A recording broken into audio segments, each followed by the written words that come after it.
క్రీస్తునందు ప్రియమైన దేవుని బిడ్డలారా, ఈ రాత్రి కాల సమయంలో మరలా మనందరం కూడా చేరి దేవుని యొక్క నామాన్ని స్తుతించేటువంటి భాగ్యాన్ని దేవుడు మనకు అనుగ్రహించాడు. అందును బట్టి దేవునికి కృతజ్ఞతాస్తుతులు చెల్లిస్తూ ఉన్నాం. పరిశుద్ధాత్మ దేవుడు మన మధ్య ఉన్నాడు. దేవుని యొక్క సన్నిధానం మన మధ్య ఉంది. ఇలాగున ఆత్మతో సత్యముతో దేవుణ్ణి ఆరాధించేటువంటి కృపను దేవుడు మనకు అనుగ్రహించాడు. ప్రార్థన చేసుకుందాం. ప్రార్థనతో ఈ యొక్క వర్తమానాన్ని ప్రారంభించుకుందాం. స్తుతికి కారణభూతుడైన మా దేవా, 24 మంది పెద్దలు, 4 జీవులు, కోటాను కోట్ల దేవదూతల మధ్య పరిశుద్ధుడు పరిశుద్ధుడని ఆరాధనకు నాయన యోగ్యుడుగున్నటువంటి దేవా, మీకు వందనాలు. పరిశుద్ధాత్మ దేవుడిగా తండ్రి, మీరు మా మధ్యనందుకు మీకు వందనాలు. దేవా, ఈ రాత్రి కాల సమయంలో ప్రభా, ఆత్మ ప్రేరణ ద్వారా ప్రభా మీరు మాట్లాడుతున్నటువంటి వర్తమానాన్ని బట్టి మీకు వందనాలు. దేవా, ఈ వాక్య భాగాన్ని ఎందరైతే వింటున్నారో నాయన, వారందరికీ నాయన వినగలిగిన చెవిని, గ్రహించగలిగిన మనసును ప్రభు మీరు దయచేయమని మా ప్రభు అయిన యేసుక్రీస్తు నామమున అడిగి వేడుకుంటున్నాం మా తండ్రి, ఆమేన్. క్రీస్తునందు ప్రియమైన దేవుని బిడ్డలారా, పరిశుద్ధాత్మ దేవుడు మనకు సిద్ధపరిచినటువంటి ప్రాముఖ్యమైన వర్తమానాన్ని మనము ధ్యానం చేద్దాం. కయ్యోను, ఏబేలు యొక్క జీవితాలను మనము పరిశీలిద్దాం. క్రీస్తునందు ప్రియమైనటువంటి దేవుని బిడ్డలారా, కయ్యోను, ఏబేలు యొక్క జీవితాలను మనము పరిశీలించబోతున్నాం. ఇలాగున వారి యొక్క జీవితం నుంచి మనం నేర్చుకోవలసిన గుణపాఠాలు ఏంటి? క్రైస్తవ జీవితాన్ని కలిగినటువంటి మనం అనేకమైనటువంటి సందర్భాలు బైబిల్ గ్రంథంలో పొందుపరిచినప్పుడు ఒక్కొక్క సందర్భాన్ని చూసి ఒక్కొక్క గుణపాఠాన్ని మనము నేర్చుకునేటువంటి వారిగా ఉండాలి. మొట్టమొదటి మానవుడైనటువంటి దేవుని చేత స్వహస్తాలతో నిర్మింపబడి, దేవుని చేత నిర్మాణము చేయబడి, దేవునితో సహవాసం చేసి, దేవుని యొక్క పోలికలో, దేవుని యొక్క స్వరూపంలో నిర్మించబడినటువంటి ఆదాము అవ్వల జీవితంలో దేవుని యొక్క కృపను వారు అనుభవించినటువంటి వారు, దేవునితో వారు విశ్రమించినటువంటి వారు, పాప కాలుష్యములైనటువంటి వారు, పాపము యొక్క జీతములైనటువంటి వారు, పాపము యొక్క అధికారములైనటువంటి జీవితాన్ని జీవించి సాతాను యొక్క ప్రలోభానికి లోబడి ఆజ్ఞ అతిక్రమే పాపము వలన వచ్చినటువంటి జీతం ఏంటంటే ఏదేను తోట నుండి త్రోలివేయబడుట, అనగా దేవుని యొక్క సన్నిధానం నుంచి వారు త్రోలివేయబడినట్లుగా బైబిల్ గ్రంథంలో చూస్తాం. క్రైస్తవ జీవితాన్ని కలిగినటువంటి మనం ఈ రాత్రి కాల సమయంలో దేవుని యొక్క సన్నిధానం నుండి తోలివేయబడినటువంటి ఆదాము అవ్వల జీవితంలో ఇద్దరు బిడ్డల జీవితాల నుంచి ఈ యొక్క రాత్రి కాల సమయంలో కొన్ని గుణపాఠాలు మనం నేర్చుకోబోతున్నాం. మొట్టమొదటిగా మనము చూసినట్లయితే కయ్యోని యొక్క జన్మను మనం చూడగలం, ఏబేలు యొక్క జన్మను మనం చూడగలం. క్రైస్తవ జీవితాన్ని కలిగినటువంటి మనం ఈ రాత్రి కాల సమయంలో కొన్ని ప్రాముఖ్యమైనటువంటి సత్యాలు మనము నేర్చుకునవలసిన ఆవశ్యకత ఉందనేటువంటి సత్యాన్ని మనం గ్రహించాలి. ఆదికాండము 4వ అధ్యాయము మొట్టమొదటి వచనాన్ని మనం చదువుకుందాం పిల్లారా. ఆదాము తన భార్య అయిన అవ్వను కూడినప్పుడు ఆమె గర్భవతి అయి కయ్యోనును కని, యెహోవా దయ వలన నేను ఒక మనిషిని సంపాదించుకున్నాను నేను. క్రీస్తునందు ప్రియమైనటువంటి దేవుని బిడ్డలారా, ఆదాము తన భార్య అయినటువంటి అవ్వను కూడినప్పుడు ఆమె గర్భవతి అయి కయ్యోను కని ఆమె అంటున్నటువంటి మాట ఏంటంటే, యెహోవా దయ వలన నేను ఒక మనిషిని సంపాదించుకున్నాను అని తన నోటి నుండి పలికినటువంటి మాటను మనం చూస్తున్నాం. ఇలాగున చెప్పుటలో ఉన్నటువంటి అర్థం ఏంటి? క్రీస్తును ప్రియమైనటువంటి దేవుని బిడ్డారా, ఏదైనా తోటలో దేవుడు వారితో చేసినటువంటి వాగ్దానం అవ్వ ఇంకా ఏమండి మర్చిపోలేదేమో. బిడ్డ పుట్టినప్పుడు వాగ్దానము చేసినటువంటి సంతానమే ఈ యొక్క దైవపుత్రుడని, ఇతనే దేవుని యొక్క బిడ్డని ఈ యొక్క అవ్వ ఏమండి నమ్మి ఉండవచ్చేమో. క్రీస్తును ప్రియమైనటువంటి దేవుని బిడ్డారా, ఈ యొక్క పుత్రుడే ఈ యొక్క ఏమండి కయ్యోనే వాగ్దాన పుత్రుడని ఆమె విశ్వసించి ఉండవచ్చేమో. అందుకే ఆమె అంటుంది, దేవుని యొక్క దయ వలన నేను ఒక కుమారుణ్ణి కన్నాను అని ఆమె హృదయపూర్వకంగా ఆమె ఏమండి ఒక మంచి మాటను ఆమె తెలియచేస్తున్నట్లుగా మనం చూస్తూ ఉన్నాం. పిల్లారా, క్రీస్తును ప్రియమైనటువంటి దేవుని బిడ్డారా, కయ్యోను అనేటువంటి మాటకు మనం జాగ్రత్తగా చూస్తే సంపాదించుకునుట అనేటువంటి అర్థాన్ని కలిగి ఉన్నట్టుగా మనం చూస్తాం. ఈ యొక్క కయ్యోను యొక్క జీవితాన్ని మనం చూస్తే ఏమండి సహజ స్వభావాన్ని సూచించేటువంటి ఒక సాదృశ్యానికి యొక్క వ్యక్తి కనబడుతున్నట్లుగా మనం చూడగలం. పిల్లారా, అయితే ఇతని యొక్క స్వభావాన్ని, హేబేలు యొక్క స్వభావాన్ని మనం చూడగలం. ఈ యొక్క కాంటెక్స్ట్ని మనం జాగ్రత్తగా ఇలాగని రాత్రి కాలశంలో మనము జాగ్రత్తగా గమనించినట్లయితే, కయ్యోను అనేటువంటి మాటకు అర్థం ఏంటంటే సంపాదించుకొనుట. కయ్యోను జన్మించినప్పుడు తన యొక్క తల్లి అయినటువంటి అవ్వ అంటుంది, దేవుని యొక్క దయ వలన నేను ఒక కుమారుని సంపాదించుకున్నాను. అంటే దేవుడు చేసేటువంటి వాగ్దాన పుత్రుడే ఈ బిడ్డ అని తల్లి స్థానంలో ఉన్నటువంటి అవ్వ నమ్మి ఉండవచ్చేమో. ఆలోచించాలి రాత్రి కాల సమయంలో.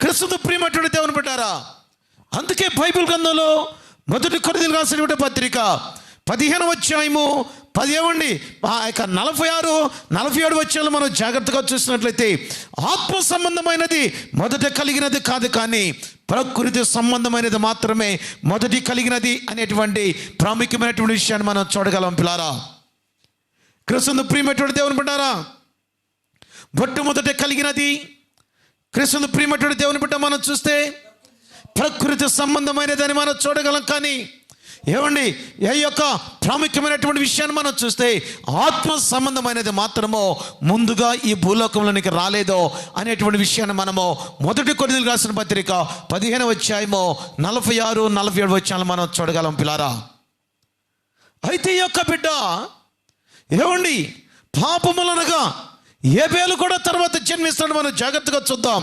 తర్వాత 3వ వచనాన్ని మనం జాగ్రత్తగా చూసినట్లయితే, ఆ తర్వాత 2వ వచనాన్ని మనం ఏమండి జాగ్రత్తగా చదివినప్పుడు, తర్వాత ఆమె అతని తమ్ముడగు హేబేలును కనెను. హేబేలు చూడండి ఇక్కడ గొర్రెల కాపరి, కయ్యోను భూమిని సేద్యపరిచేటువంటి వాడు. క్రీస్తునందు ప్రియమైనటువంటి దేవుని బిడ్డారా, తర్వాత జన్మించినటువంటి బిడ్డ హేబేలును మనం చూడగలం, చిన్న కుమారుడు. పిల్లారా, మొట్టమొదటిగా ఒకే తల్లి గర్భంలో పుట్టినటువంటి ఇద్దరు బిడ్డల జీవితాలు ఈ రాత్రి కాలశంలో మనకు గుణపాఠం చెప్పబోతున్నాయి.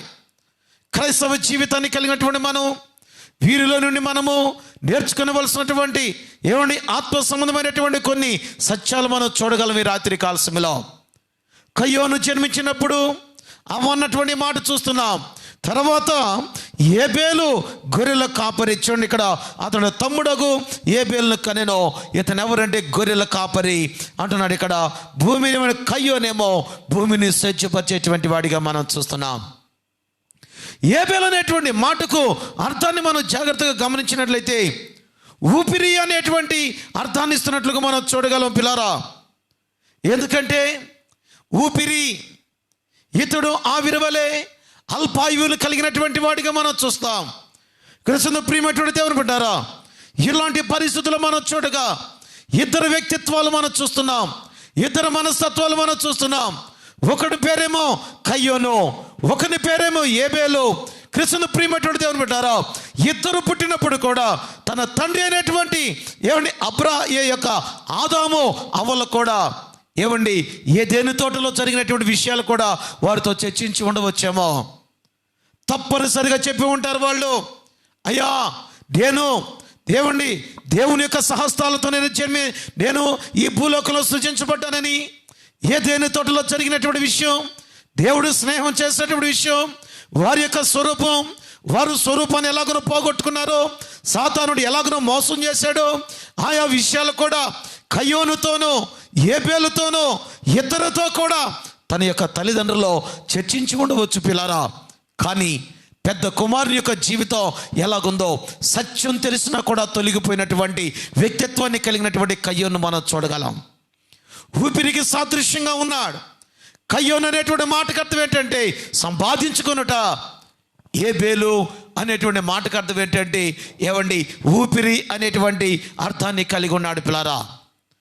కయ్యోను లాంటి మనసు, ఏబేలు లాంటి మనసు, కయ్యోను చేసేటువంటి పని, ఏబేలు చేసేటువంటి పని, వారి యొక్క జీవితాలు ఎలాగున్నాయో ఈ రాత్రి కాలశంలో మనము ధ్యానం చేయవలసినటువంటి ఆవశ్యకత ఉందనేటువంటి సత్యాన్ని మనం గ్రహించాలి. ఒక్కసారి మనం జాగ్రత్తగా చూసినట్లయితే 3వ వచనాన్ని మనం చూడగలం పిల్లారా. కొంతకాలమైన తర్వాత కయ్యోను అంటున్నాడు ఇక్కడ, కయ్యోను పొలము పంటలో కొంత యెహోవాకు అర్పణగా తెచ్చెను. ఏబేలు కూడా తన మందలో తొలుచూలు పుట్టిన వాటిలో క్రొవ్విన వాటిని కొన్ని తెచ్చెను. యెహోవా ఏబేలును అతని అర్పణ లక్ష్య పెట్టెను, కయ్యోను అతని అర్పణను ఆయన లక్ష్య పెట్టలేదు అనేటువంటి సత్యాన్ని మనం చూస్తూ ఉన్నాం పిల్లారా. మనందరికీ తెలిసినటువంటి విషయాలే. ఈ యొక్క విషయాలు మనం చూసినప్పుడు అర్పణ తేవటానికి ఇక్కడ బలిపీఠం కావాలి, అర్పణ తేవటానికి స్థలం కావాలి. క్రీస్తు ప్రియమైనటువంటి దేవుని బిడ్డారా, ఆనాటి కాలంలోనే దేవుడు అర్పణ చెల్లించడానికి బలిపీఠము కలిగినటువంటి స్థలాన్ని నిర్ణయించాడేమో ఆలోచించాలి ఈ రాత్రి కాల సమయంలో. అందుకే చూడండి ఇక్కడ 4:16 మనం జాగ్రత్తగా చూస్తే, అప్పుడు కయ్యోను యెహోవా సన్నిధి నుండి బయలుదేరి చూడండి ఏదేనుకు తూర్పున ఉన్న నోదు దేశంలో కాపురం ఉండెను. అంటే దేవుని యొక్క సన్నిధానమునకు ఒక స్థలము ఆనాటి కాలంలో ఉన్నది అనేటువంటి సత్యం మనకు తెలుస్తుంది పిల్లారా. దేవునికి అర్పణ తీసుకెళ్ళేటువంటి ఆ యొక్క క్రమములో దేవుని ఆరాధించేటువంటి స్థలం బలిపీఠము కూడా గలదని మనము గుర్తించగలం. తూర్పు దిశ అంటున్నాడు ఇక్కడ, తూర్పు దిక్కునున్న అంటే తూర్పు దిక్కున దిశను కృపాపీఠం అనబడినటువంటి ప్రాంతాన్ని కూడా దేవుడు నిర్మాణము చేసి ఉండవచ్చేమో అనేటువంటి సత్యాన్ని మనం గ్రహించాలి పిల్లారా. ఎందుకంటే దేవునికి అర్పణ చేసుకున్నప్పుడు, నైవేద్యం చెల్లించినప్పుడు క్రీస్తును ప్రియమైనటువంటి దేవుని బిడ్డారా ఏం జరుగుతుందంటే, ఆకాశం నుంచి భూలోకానికి అగ్ని దిగి వచ్చి ఆ వారు అర్పించినటువంటి అర్పణ దహించవలెను అనేటువంటి సత్యాన్ని మనం గ్రహించాలి పిల్లారా. అర్పణ తీసుకెళ్ళి అక్కడ పెట్టడం కాదు. వారు అర్పణ తీసుకెళ్ళిన తర్వాత ఏం జరుగుతుందంటే, ఒక్కసారి మీకు ఉదాహరణ ఒక మంచి సందర్భాన్ని మీకు చూపిస్తాను చూడండి. లేవీకాండం 9వ అధ్యాయము 24వ వచనాన్ని మనం చదువుకుందాం పిల్లారా. లేవీకాండం 9వ అధ్యాయము 24వ వచనాన్ని మనం చదువుకుందాం. చదవండి ఇక్కడ. యెహోవా సన్నిధి నుండి ఆ అగ్ని బయలుదేరి బలిపీఠము మీదనున్న దహన బలి ద్రవ్యమును క్రొవ్వును కాల్చివేసును. ప్రజలందరూ దానిని చూచి ఉత్సాహధ్వని చేసి సాగిలపడిరి. దేవుని నామానికి స్తోత్రం కలుగును గాక. దేవునికి అర్పణ తీసుకుని వెళ్ళినప్పుడు, దేవునికి నైవేద్యం తీసుకుని వెళ్ళినప్పుడు ఏం జరుగుతుందో ఒక అద్భుతమైనటువంటి ఘట్టాన్ని మనం చూస్తున్నాం పిల్లారా. అద్భుతమైనటువంటి సందర్భం ఏంటంటే, యెహోవా సన్నిధి నుండి ఏం బయలుదేరుతుందంటే అగ్ని బయలుదేరుతుంది పిల్లారా. అగ్ని బయలుదేరుతుంది. అగ్ని బయలుదేరి బలిపీఠము మీద ఉన్నటువంటి దహన బలి ద్రవ్యమును క్రొవ్వును కాల్చివేసును. ప్రజలందరూ దానిని చూచి ఉత్సాహధ్వని చేసి సాగిలపడిరి. ఇది ఇశ్రాయేల్ యొక్క ప్రజల మధ్య జరిగినటువంటి ఒక ఘట్టాన్ని దేవుడు మనకు జ్ఞాపకం చేస్తున్నాడు పిల్లారా. దేవునికి నైవేద్యం చెల్లించడం అంటే, దేవునికి అర్పణ చెల్లించడం అంటే, ఆ అర్పణ నీకు ఇష్టంగా ఉన్నప్పుడు, ఆ అర్పణను దేవుడు ఇష్టపడినప్పుడు, ఆ అర్పణను దేవుడు చూచినప్పుడు ఆకాశము నుంచి భూలోకానికి అగ్ని దిగి వచ్చేటువంటి సందర్భం పిల్లారా. ఎంత గొప్ప విషయం, ఎంత గొప్ప అద్భుతమైనటువంటి విషయం ఇది. కయ్యోను దేవునికి అర్పణ చెల్లించాడు, ఏబేలు దేవునికి అర్పణ చెల్లించాడు. అర్పణ చెల్లించినప్పుడు వారు ఇరువురు కూడా దేవుడు నిర్ణయించినటువంటి దేవుని యొక్క సన్నిధానముతో పోలినటువంటి ఒక స్థలములో వారు ఆ యొక్క వారు తెచ్చినటువంటి ఆ యొక్క కానుకలు అనగా దేవునికి తెచ్చినటువంటి క్రొవ్వు అంటున్నాడు ఇక్కడ. క్రొవ్విన వాటిని తీసుకుని వచ్చాడు ఏబేలు.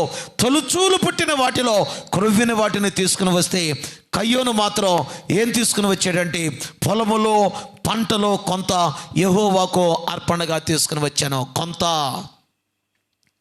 తీసుకుని వచ్చినప్పుడు ఏబేలు యొక్క అర్పణను దేవుడు అంగీకరించాడు. అంటే దాని అర్థం ఏంటంటే ఆకాశం నుంచి భూలోకానికి దిగి వచ్చినటువంటి అగ్ని ఏబేలు తెచ్చినటువంటి అర్పణ దహించి వేసినట్లుగా మనం చూస్తాం.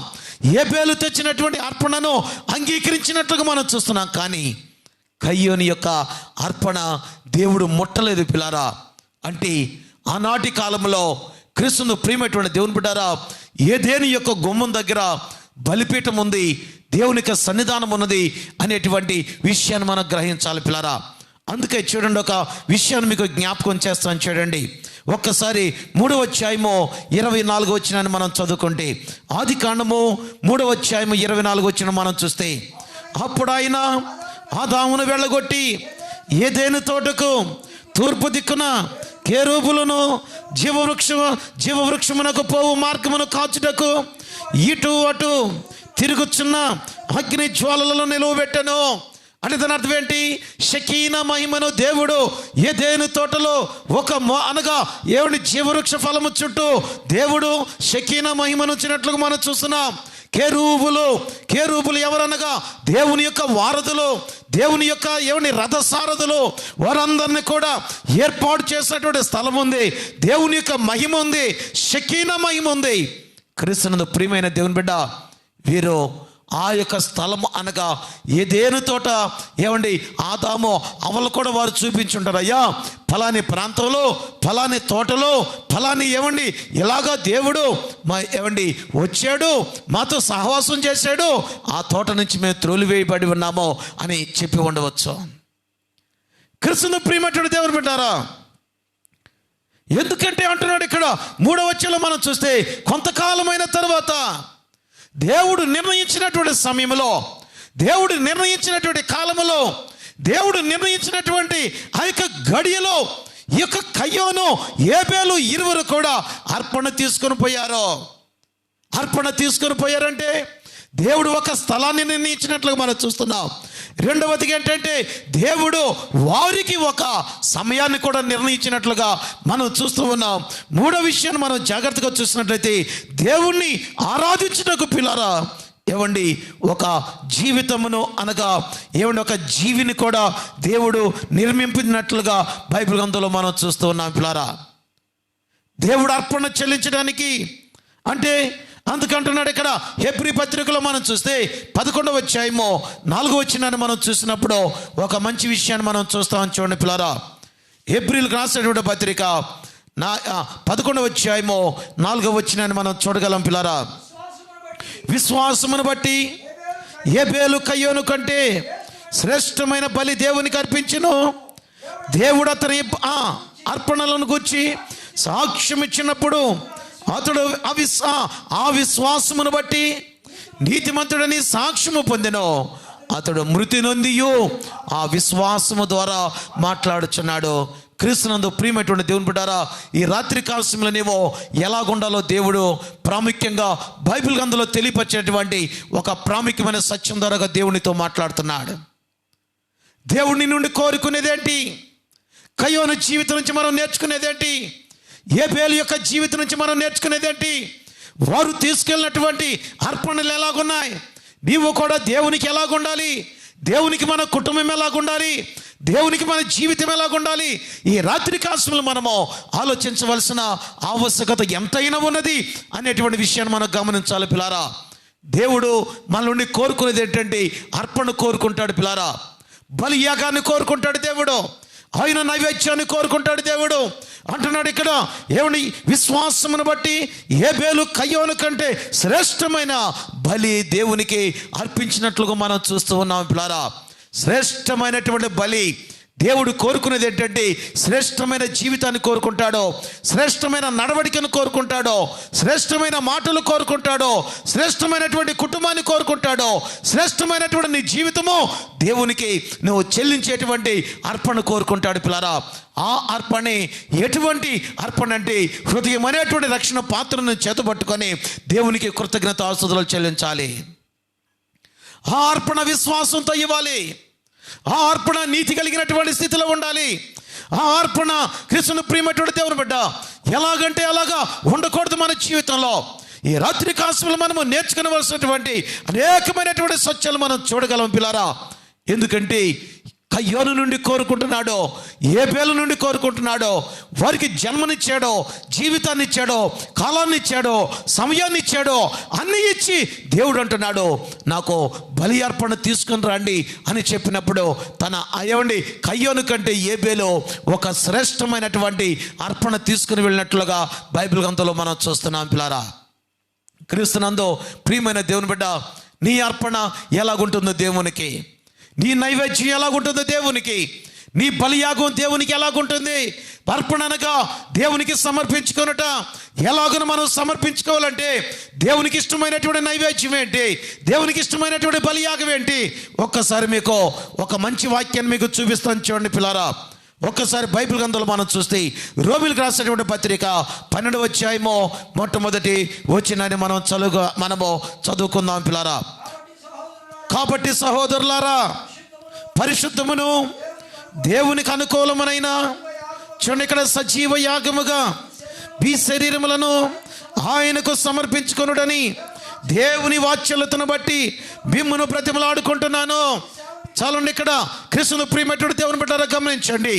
దేవుడు కోరుకునేటువంటి అర్పణ ఏంటంటే, దేవుడు కోరుకునేటువంటి నైవేద్యం ఏంటంటే అంటున్నాడు ఇక్కడ, సహోదరులారా పరిశుద్ధమును దేవునికి అనుకూలమునైన సజీవ యాగంగా మీ శరీరములను ఆయనకు మనము ఏం చేయాలంటే సమర్పించుకునేటువంటి జీవితం ఉండాలా. అందుకే కీర్తనకారుడు అంటున్నాడు, నా ప్రాణమా యెహోవాను సన్నిధించుమో, నా ప్రాణమా అంటున్నాడు ఇక్కడ యెహోవాను సన్నిధించుమో అంటే దాని అర్థం ఏంటి, నా అంతరంగమున్నటువంటి సమస్తమా ఆయన పరిశుద్ధ నామమును సన్నిధించుమో అంటే దాని అర్థం ఏంటి, నీ యొక్క శరీరము, నీ యొక్క ప్రాణము, నీ యొక్క ఆత్మ సమస్తం కూడా దేవునికి సజీవ యాగంగా మనం సమర్పించుకుంటే అప్పుడు దేవుడు నిన్ను ఏవండి నీ యొక్క అర్పణ లక్ష్య పెడతాడు పిల్లారా.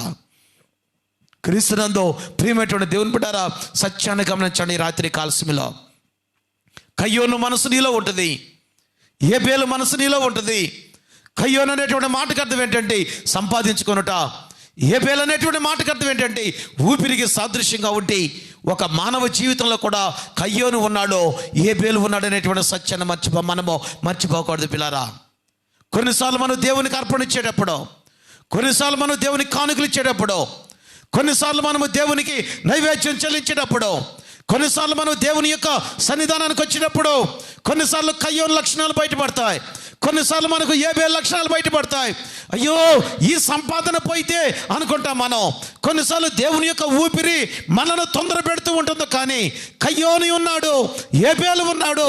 క్రీస్తును ప్రియమైనటువంటి దేవుని బిడ్డ, కొన్ని సందర్భాల్లో కయ్యోను చేసేటువంటి పని నీవు కూడా చేస్తున్నావేమో ఆలోచించాలి రాత్రి కాల సమయంలో. ఎందుకంటే వీరి యొక్క ఇరువురు సందర్భాలు మనం జాగ్రత్తగా చూస్తే, ఇరువురి జీవితాలు మనం జాగ్రత్తగా చూస్తే ఆ కుటుంబాన్ని దేవుడు ఎంతగా ప్రేమించాడో, అవ్వనెంతగా ప్రేమించాడో, అవ్వనెంతగా ప్రేమించాడో, ఆదామును ఎంతగా ప్రేమించాడో. క్రీస్తును ప్రియమైనటువంటి దేవుని బిడ్డారా, ఒక్కసారి ఒక ప్రాముఖ్యమైన విషయాన్ని మీకు జ్ఞాపకం చేస్తాను చూడండి పిల్లరా. ఒక్కసారి చూడండి 3వ అధ్యాయము 24వ వచనం చదువుకుందాం. ఆది కాండంలోంచి పిల్లరా.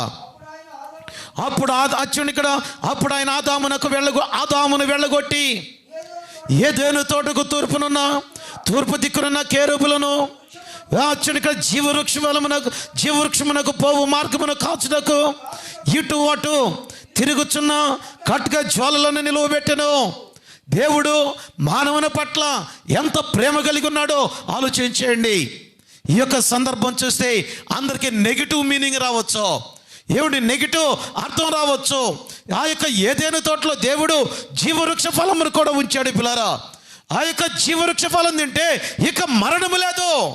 అయితే పాపము చేసిన తర్వాత వాళ్ళని వెళ్ళగొట్టడానికి గల కారణం ఏంటో తెలుసా?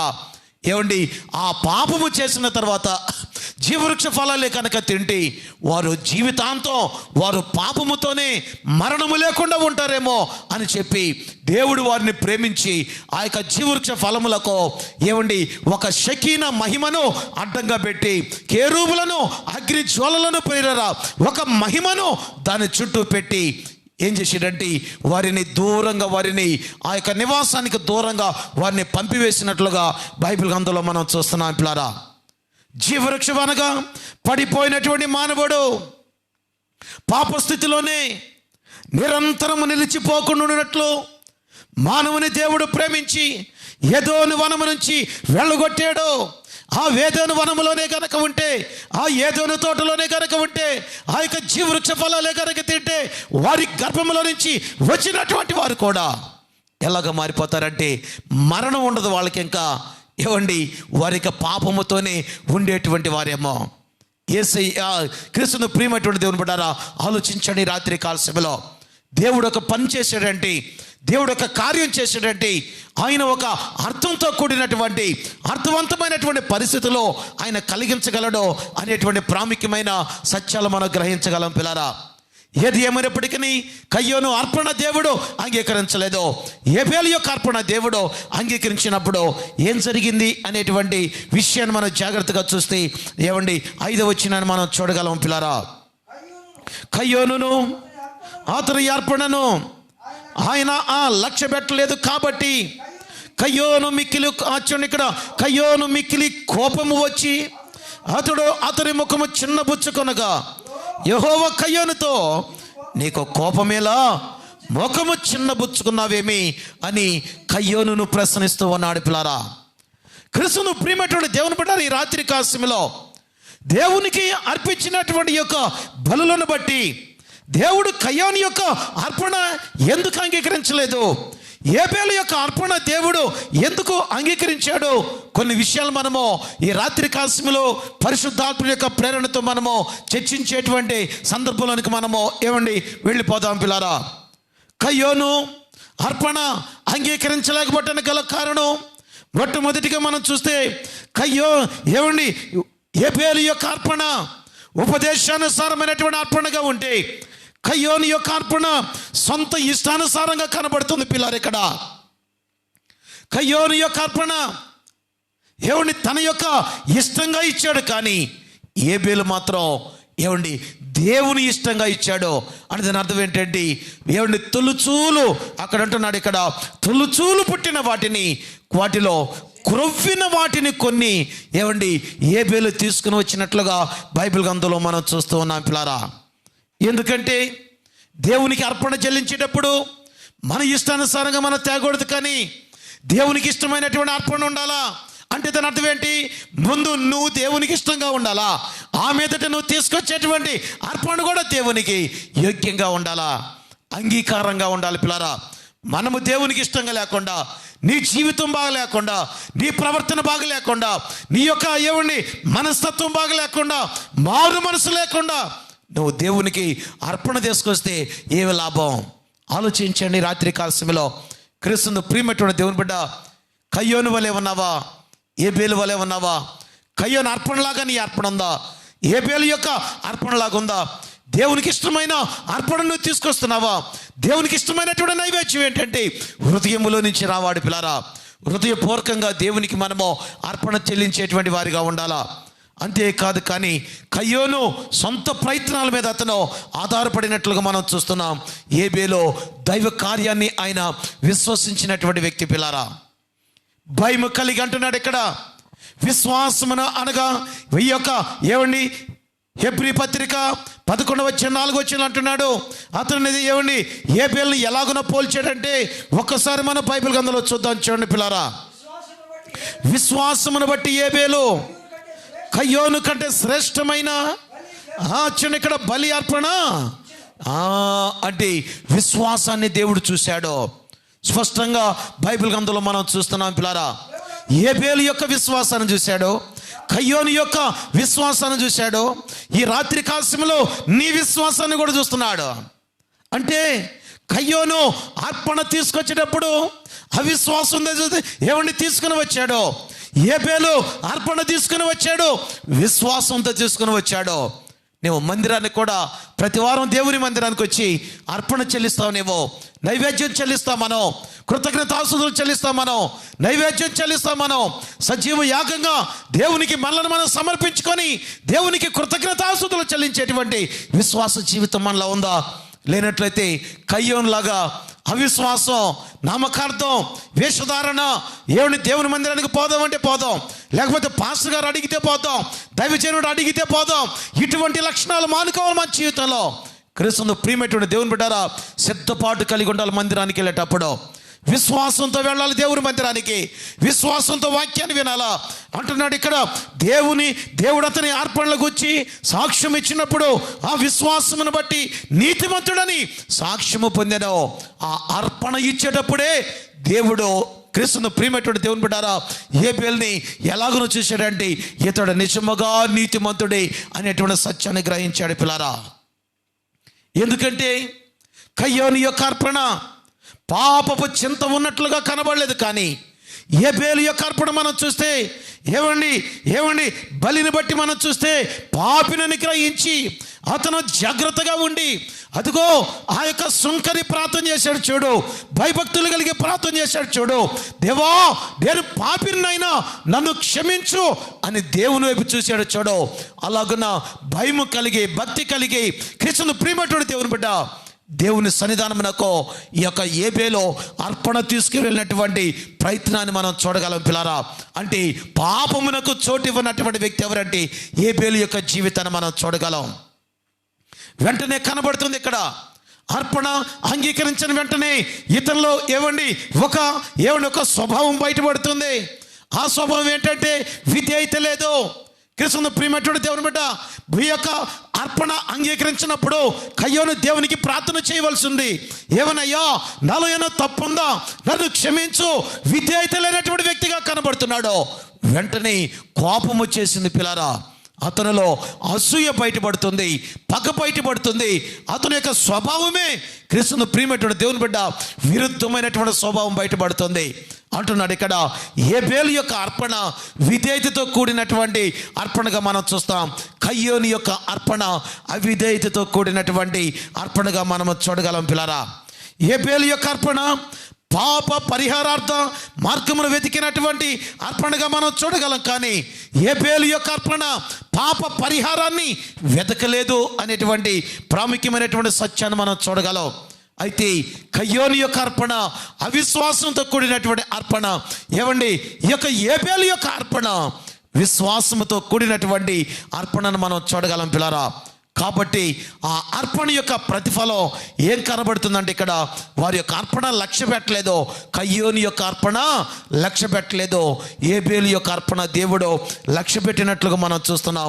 అందుకే పిల్లారా అతని ముఖము ఎలాగైపోయిందంట, చిన్న బుచ్చుకున్నాడంట పిల్లారా. చిన్న బుచ్చుకొనేను అంటే దాని అర్థం ఏంటి? వారి యొక్క స్వభావాల్లో మార్పు కనబడుతుంది, వారి యొక్క జీవితాల్లో మార్పు కనబడుతుంది. అందుకే దేవుడు అంటున్నాడు చూడండి ఇక్కడ 4వ అధ్యాయము 6వ వచనాన్ని మనం చదువుకుందాం పిల్లారా. యెహోవా కయ్యోనుతో నీకు కోపమేలా, ముఖము చిన్నబుచ్చుకున్నావేమి?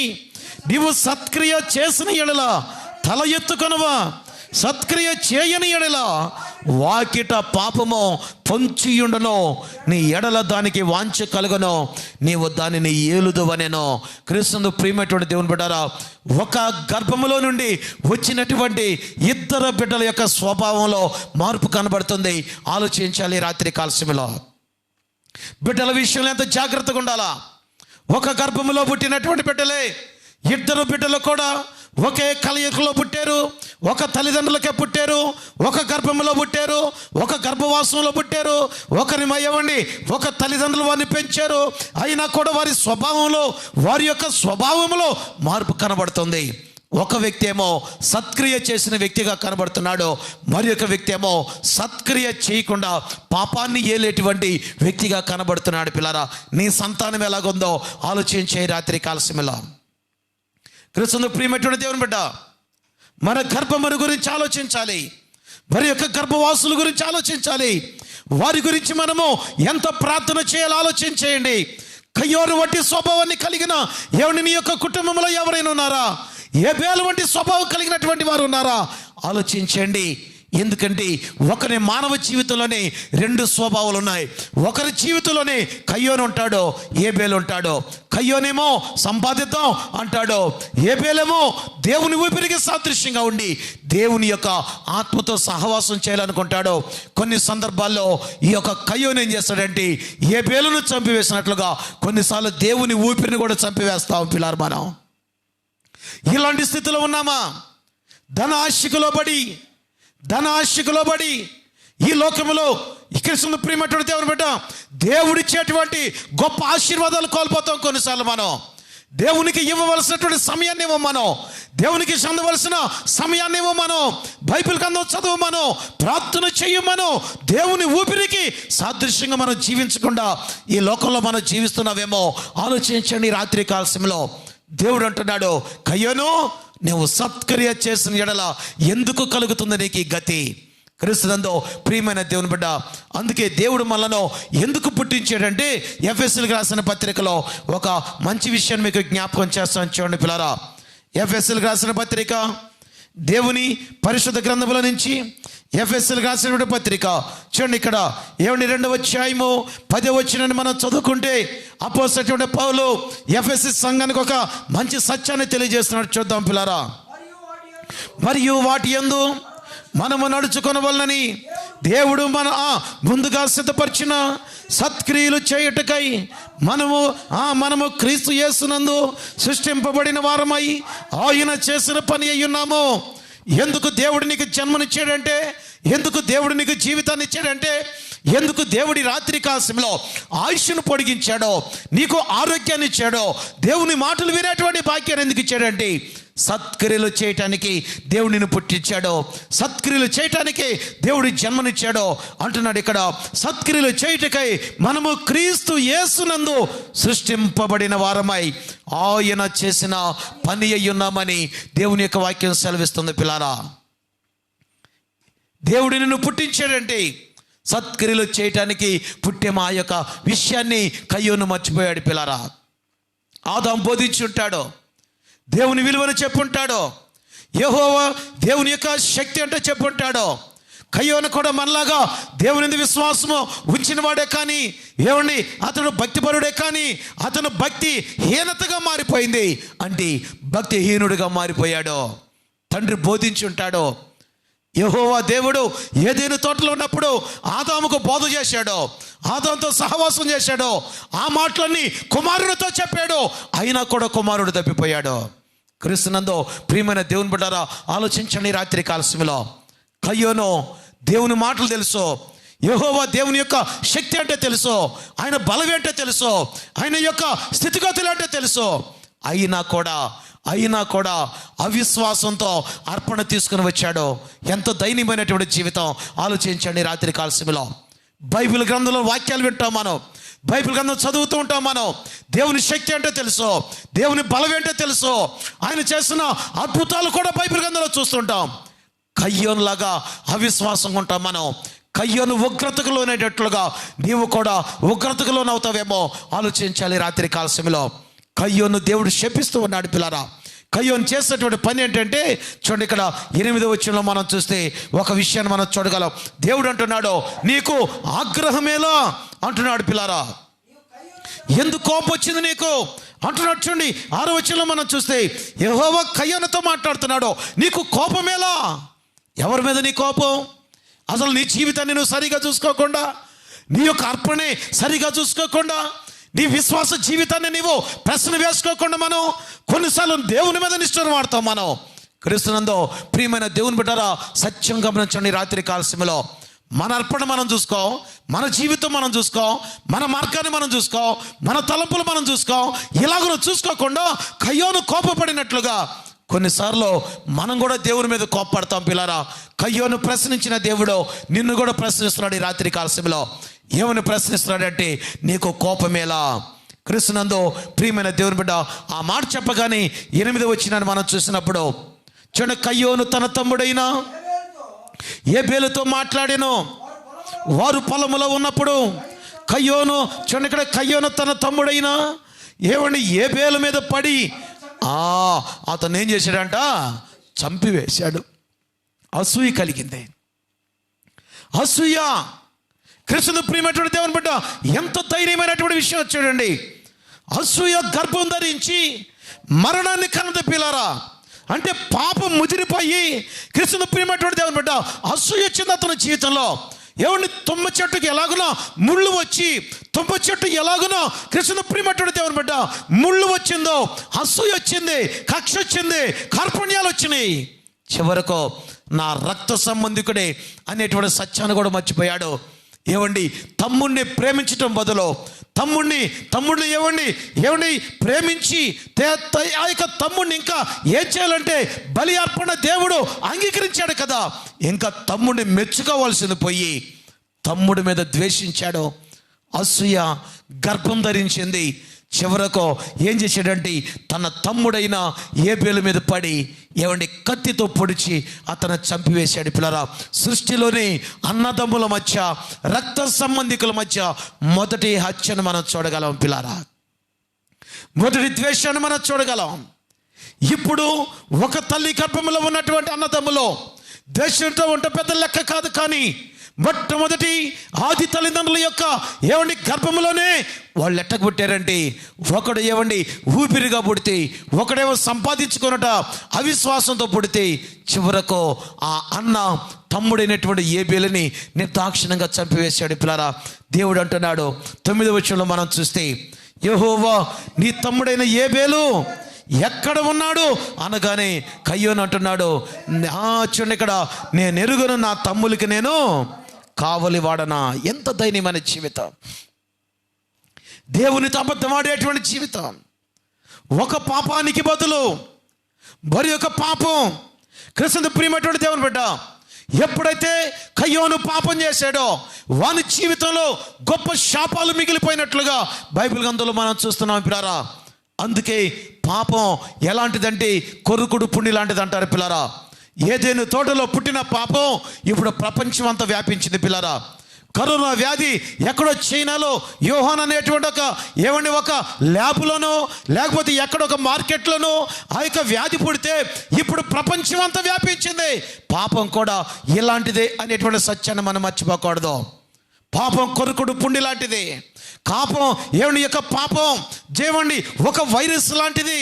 ఈ యొక్క వైరస్ కయ్యోను చేసినటువంటి ఒక చిన్న పాపం, హృదయంలో ప్రారంభమైనటువంటి పాపం, అర్పణ తెచ్చేటప్పుడు ప్రారంభమైనటువంటి ఆ యొక్క పాపం ఎంత దూరం తీసుకెళ్ళిందంటే చివరకు దేవునితోనే అబద్ధమాడేటువంటి స్థితికి వెళ్ళిపోయినటువంటి సందర్భాన్ని మనం చూడగలం. పిల్లరా, క్రీస్తును ప్రియమైన దేవుని బిడ్డారా, సత్యంగా గమనించండి.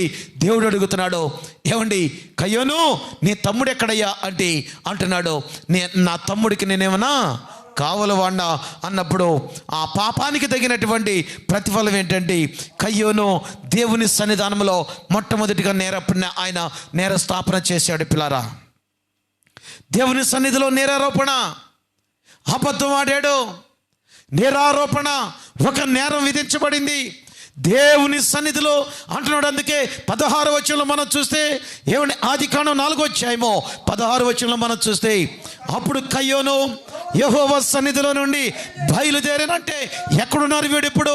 యెహోవా సన్నిధానంలోనే ఉన్నా అంటే ఆ ప్రాంతంలోనే ఉన్నారు వీళ్ళు.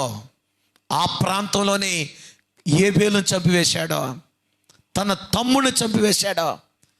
క్రీస్తును ప్రియమైనటువంటి దేవుని బిడ్డ, దేవుని సన్నిధానంలోనే ఉన్నారు వీళ్ళు. దేవుని సన్నిధానంలోనే కోపం వచ్చింది, దేవుని సన్నిధానంలోనే అసూయ వచ్చింది, దేవుని సన్నిధానంలోనే కార్పణ్యం వచ్చింది, భేదం వచ్చింది. రక్త సంబంధికుడిని మర్చిపోయాడు. అయ్యో నా తమ్ముడు కదా అనేటువంటి సత్యాన్ని మర్చిపోయాడు. పిల్లారా, పైన పడ్డాడు. కత్తితోటి జాలి లేకుండా, దయ లేకుండా, కరుణ లేకుండా చంపివేశాడు. ఆ రక్తం చిందించబడింది. ఆ రక్తం నేరారోపణ చేసింది. పిల్లారా, రక్తం మాట్లాడుతుంది, మొరపెడుతుంది దేవునికి. క్రీస్తు ప్రియమైనటువంటి దేవుని బిడ్డ, రేపు నీ రక్తం కూడా మొరపెడుతుంది. ఒక్కసారి బైబిల్ గ్రంథంలో చూపిస్తాను చూడండి. యెహెజ్కేలు గ్రంథంలోనికి వెళ్ళిపోదాం పిల్లారా. యెహెజ్కేలు గ్రంథం దేవుని పరిశుద్ధ గ్రంథంలో నుంచి మనం చూస్తే, యెహెజ్కేలు గ్రంథం తీయండి. దేవుని పరిశుద్ధ గ్రంథంలో నుంచి మూడవ వచనం మనం చూస్తే ఏమండి 17వ వచనం మనం చదువుకుందాం పిల్లారా. 17వ వచనం చదువుకుందాం. 3వ అధ్యాయం 17వ వచనం యెహెజ్కేలు గ్రంథం. నరపుత్రుడా, ఇశ్రాయేలుకు కావలిగా నేను నిన్ను నియమించి ఉన్నాను. కాబట్టి నీవు నా నోటి మాట ఆలకించి నేను చెప్పిన దానిని బట్టి వానిని హెచ్చరిక చేయము. అవశ్యముగా నీవు మరణమవుదువని నేను దుర్మార్గును గూర్చి ఆజ్ఞ ఇయ్యగా నీవు అతనిని హెచ్చరిక చేయకయు అతడు జీవించినట్లు తన దుర్మార్గతను విడిచి పెట్టవలని వాణ్ణి హెచ్చరిక చేయకయు నుండిన ఎడల ఆ దుర్మార్గుడు తాను చేసిన దోషమును బట్టి మరణమవును కానీ అతని రక్తమునకు నీవు ఉత్తరవాదిగా ఉంటావు. క్రీస్తునందు ప్రియమైన దేవుని బిడ్డ, రక్తం మాట్లాడుతుందండి. యెహెజ్కేలు గ్రంథంలో మనం చూస్తే క్రీస్తునందు ప్రియమైనటువంటి దేవుని బిడ్డ, భక్తుడైన యెహెజ్కేలుతో దేవుడు మాట్లాడుతున్నాడు. యెహెజ్కేలు, నేను చెప్పినటువంటి సువార్తను కనుక నువ్వు ప్రకటించకపోతే నువ్వు ప్రకటించబోయినందువలన ఎవడైనా కనుక పాపం చేసి మరణిస్తే రేపు వాడు మరణించిన తర్వాత అతని యొక్క రక్తానికి నువ్వు ఉత్తరవాదిగా ఉంటావు. అతని యొక్క రక్తానికి అంటే దాని అర్థం ఏంటో తెలుసా? రక్తం ప్రాణంతో సమానం. ఆ ప్రాణం రేపు మొరపెడుతుంది. పిల్లలు, నీ ఇంటిలోనే ఎవరైనా మారు మనసు లేని వారు ఉంటే, నీ బిడ్డలే ఉన్నారు అనుకో, వారికి నువ్వు సువార్త చెప్పకపోతే వారి యొక్క ప్రాణం రేపు మొరపెట్టుద్ది. ప్రాణం పోయిన తర్వాత ఏమని మొరపెట్టుద్దంటే, అయ్యా మా అమ్మ ప్రార్థనకి వెళ్తా కూడా నన్ను పిలవలేదు, అయ్యా నా తండ్రి కూడా మారు మనసు పొంది నాకు చెప్పలేదు. క్రీస్తు ప్రియమైనటువంటి దేవుని బిడ్డ, కుటుంబంలో ఒకరికొకరు ఉత్తరవాదులుగా ఉన్నారు. ఒకరి రక్తం ఒకరికి మొరపెడుతుంది. ఈ యొక్క అధ్యాయం మొత్తం చదవండి. క్రీస్తు ప్రియమైనటువంటి దేవుని బిడ్డ, ఈ యొక్క హేబేలు యొక్క రక్తం నిరస్థాపన చేసినట్లుగా, హేబేలు యొక్క రక్తం మొరపెట్టినట్లుగా రేపు నీ రక్తం మొరపెట్టకూడదు. జాగ్రత్త.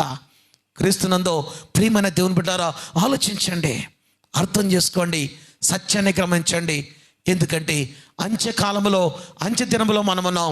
ప్రాణం ఎప్పుడు పోయిందో తెలీదు, ఎప్పుడు మరణం కబలిస్తుందో తెలీదు. మరణ భయం చేత జీవిస్తున్నారు ప్రపంచంలో మనుషులందరూ. క్రీస్తునందు ప్రియమైనటువంటి దేవుని బిడ్డారా, పాపము చేసినందువలన హేబేలు యొక్క రక్తం నిరారోపణ చేసినందువలన అంటున్నాడు దేవుడు, హేబేలు యొక్క రక్తం ఎవరి రక్తానికి సాదృశ్యంగా ఉందంటే యేసయ్య రక్తానికి సాదృశ్యంగా ఉంది. యేసయ్య రక్తం కూడా మొరపెడుతుంది. ఇప్పుడు యేసయ్య రక్తం కూడా నిరస్థాపన చేస్తుంది. ఆయన నీ కోసమో, నీ పాపముల కోసమో ఆ గొల్గొతనబడినటువంటి కపాలమనమైనటువంటి స్థలములో ఒక మాంసపు ముద్ద వలె ఆ యొక్క హేబేలు యొక్క రక్తం చిందించినట్లుగా యేసయ్య కూడా నీ కోసం రక్తాన్ని చిందించాడు. హేబేలు రక్తం ఏమని మొరపెట్టి ఉండొచ్చు అంటే, అయ్యా నా అన్నను క్షమించు అని మొరపెట్టి ఉండవచ్చేమో. నా అన్నను క్షమించయ్యా, నా అన్న మీద ఏ దోషం వేయవద్దని, నా అన్నను శపించవద్దని హేబేలు రక్తం దేవునికి మొరపెట్టుండొచ్చేమో. యేసయ్య రక్తం మొరపెట్టినట్లుగా, తండ్రి వీరు ఏమి చేయుచున్నారో నాయనా, వీరు ఎరుగరు గనక వీరిని క్షమించమని చెప్పాడు. పిల్లరా, క్షమాపణ ఉంది. హేబేలు రక్తంలో క్షమాపణ ఉంది, యేసయ్య రక్తంలో క్షమాపణ ఉంది, వారి యొక్క నిరారోపణలో క్షమాపణ ఉంది. క్రీస్తునందు ప్రియమైన దేవుని బిడ్డలారా, ఎప్పుడైతే దేవుడు వానితో మాట్లాడాడో అంటున్నాడు చూడండి. ఇక్కడ 10వ వచనంలో మనం చూస్తే, అప్పుడు ఆయన నీవు చేసిన పని ఏమిటి? నీ తమ్ముని రక్తం యొక్క స్వరము నేలలో నుండి మొరపెట్టుచున్నది అంటున్నాడు. 11వ వచనం, కావున నీ తమ్ముని రక్తమును నీ చేతిలో నుండి పుచ్చుకొనుటకు నోరు తెరచి ఈ నేల మీద ఉండకుండా నీవు శపింపబడిన వాడవు. క్రీస్తునందు ప్రియమైన దేవుని బిడ్డలారా, శపించబడ్డాడు. చివరకే శపించబడ్డాడు అంటున్నాడు. శపించబడిన వాడవు నీవు. చివరికి నీ భూమి సారం ఇదని చెప్పాడంటే ఆశీర్వాదకరమైన జీవితాన్ని కోల్పోయాడు. దిగులు ప్రారంభమైంది. చివరకు దేవుని సన్నిధానం నుంచి ఆయన దూరంగా వెళ్ళిపోయాడు. పిల్లలు అంటున్నాడు 16వ వచనంలో, అప్పుడు కయ్యోను యెహోవా సన్నిధిలో నుండి బయలుదేరి ఎక్కడికి వెళ్ళిపోయాడు? ఏదెనుకు తూర్పు దిక్కునున్న నోదు దేశంలో కాపురం ఉండెను. వెలివేయబడ్డాడు. పిల్లారా, వెలివేయబడ్డాడు. మరణ భీతి కయ్యోనును వెంటాడింది. మరణ భీతి చేత పరిగెత్తాడు. దేవుని యొక్క కృపను కోల్పోయాడు. క్రీస్తునందు ప్రియమైనటువంటి దేవుని బిడ్డారా, ఎంత దయనీయమైనటువంటి విషయం ఆలోచించండి. రాత్రి కాలసంలో క్రీస్తునందు ప్రియమైన దేవుని బిడ్డారా, అర్థం చేసుకోండి. మరణ భీతి, దిగులు, చింత, దేవుని యొక్క సన్నగా దేవుని యొక్క తోడును కోల్పోయాడు. దేవుని యొక్క తోడు అంటే దాని అర్థం ఏంటంటే దేవుని యొక్క చూపు కయ్యోను మీద లేకుండా పోయింది.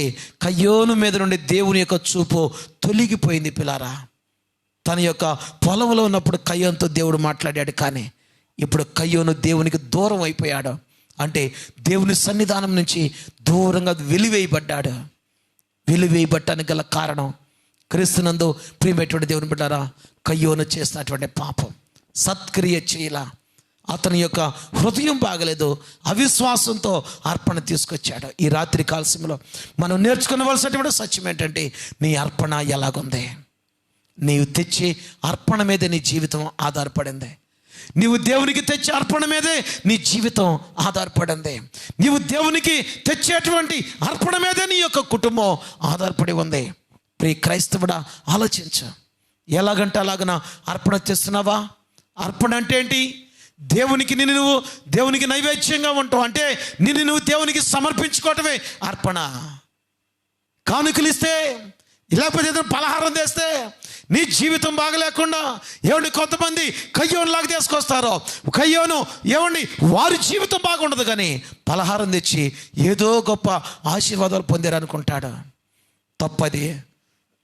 క్రీస్తునందు ప్రియమైన దేవుని బిడ్డ, ముందు నువ్వు దేవునికి అర్పణగా ఉండి అప్పుడు నువ్వు దేవునికి అర్పణ నైవేద్యం తీసుకొస్తే 30 అంతులు 100 అంతులుగా దేవుడు నిన్ను ఆశీర్వదిస్తాడా? అసలు నీవే దేవునికి అర్పణగా లేకుండా, నీవే దేవునికి నైవేద్యంగా లేకుండా, నీవే దేవునికి ఇష్టంగా లేకుండా దేవునికి నైవేద్యం తీసుకొస్తే దేవుడు ఇష్టపడతాడా? కయ్యోను అర్పణ ఇష్టపడ్డాడా? ఆలోచించు. నీ అర్పణ దేవుడు ఇష్టపడుతున్నాడా? ఒక్కసారి కయ్యోను నీలో ఉన్నాడు, ఏబేలు నీలో ఉన్నాడు, మనసాక్షి ఉంది. ఒక్కసారి ఏమండి నీ యొక్క హృదయాన్ని పరిశీలించుకో. రాత్రి కాలసంలో నీ హృదయాన్ని పరిశీలించుకో, నీ కుటుంబాన్ని పరిశీలించుకో.